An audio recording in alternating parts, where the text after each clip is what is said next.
There are Russian voices opposing the war in Ukraine and doing the work to ensure that those voices are heard.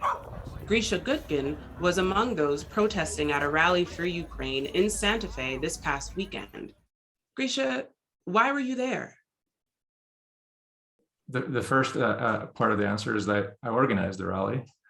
And the reason that I organized it is, I'm from Russia originally. I came here when I was a 12-year-old boy. So I have kind of a split identity between my Russian and my American parts of my identity. And, when the war broke out in Ukraine, at first, I was shocked and saddened. And for a while, I just didn't know how I could help.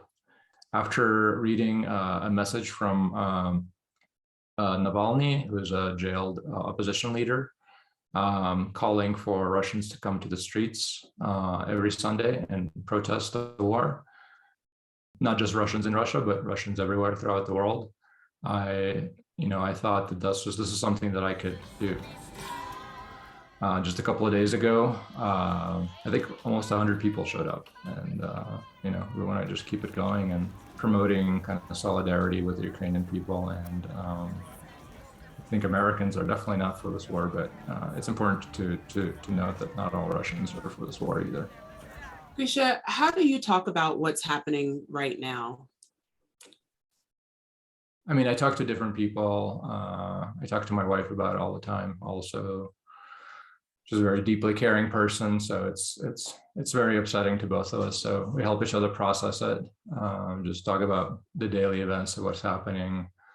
Then there are people that I have in Russia, including my mom, who still lives there. They've been difficult conversations because she gets a different view of the events. She obviously thinks she's horrified by what's happening. It's brother killing brother and all that, but where we don't kind of see it eye to eye is who caused the war. She just doesn't see it as a war of aggression. She sees it as what official propaganda says, it's the war of liberation. And so as one of the examples to counter that, I said, well, did you see what happened in Mariupol in the maternity ward that got bombed? Well, and she said, well, the way that they showed it to us is that this was all staged. There was a blogger actress who actually acted out in those videos. And yeah, there wasn't really a maternity. I mean, it used to be a maternity ward, but it was taken over by the fighters. And the people that you saw that were, escaping it, they were actors. And that kind of, I haven't heard that theory yet. So I was just kind of dumbfounded. So yeah, that is to say, the conversation with my mom is I'm trying to educate her on what's actually going on. But it's hard. It's an uphill battle. I think, and she is, I think, part of the majority of Russians who are kind of staying silent because they don't actually know what's going on. And if they do get some, facts that are not in the official narrative, they're afraid. Stop the war! Stop the war! Stop Putin! What can be done right now?